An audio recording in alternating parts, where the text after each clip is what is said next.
ಇಲ್ಲಿಗೆ ಒಂದು 5-6 ಲೀಟ್ರ್ ಮಂಡಕ್ಕಿ ಪುರಿನ ಈ ರೀತಿ ನೀರಲ್ಲಿ ನೆನೆಸ್ಕೊತಾ ಇದ್ದೀನಿ. ನೀರೊಳಗೆ ನೆನೆಸ್ಕೊಂಡು ಒಂದು 20 ನಿಮಿಷ ಅದೆಲ್ಲ ನೆನೆಯೋದಕ್ಕೆ ಬಿಡಬೇಕು. ಈಗ ಬಾಣಲಿಗೆ ಮೊದಲಿಗೆ 5 ಸ್ಪೂನ್ ಎಣ್ಣೆನ ಹಾಕೊಳ್ಳೋಣ.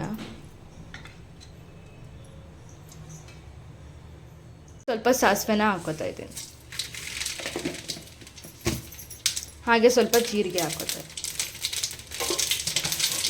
ಸ್ವಲ್ಪ ಕಡಲೆಬೇಳೆನ ಹಾಕೊಳ್ಳೋಣ. ಮೆಣಸಿನ್ಕಾಯಿನ ಹಾಕೋತಾ ಇದ್ದೀನಿ.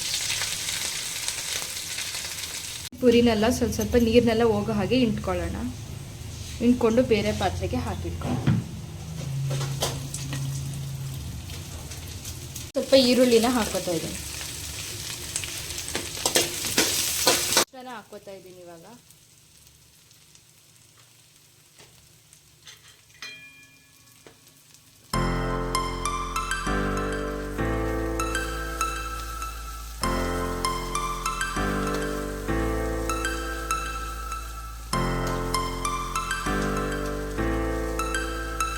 ಪುರಿನ ಹಾಕೋತಾ ಹೋಗೋಣ.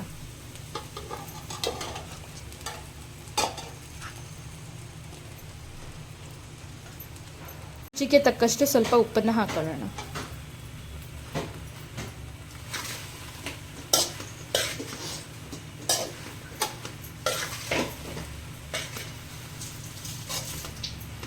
ಬೇಕೋ ಅಷ್ಟು ನಿಂಬೆಹಣ್ಣ ಹಿಂಡ್ಕೊಳ್ಳೋಣ. ಈಗ ಪುರಿ ಉಸ್ಲಿ ರೆಡಿಯಾಗಿದೆ. ನಾವು ಈ ರೀತಿ 5 ನಿಮಿಷದಲ್ಲಿ ತುಂಬ ಅರ್ಜೆಂಟ್ ಇದ್ದಾಗ ಮಾಡ್ಕೋಬೋದು. ಬೆಳಿಗ್ಗೆ ತಿಂಡಿಗೂ ಮಾಡ್ಕೋಬೋದು, ಹಾಗೆ ಸಂಜೆ ಸ್ನ್ಯಾಕ್ಸ್ಗೂ ಮಾಡ್ಕೋಬೋದು.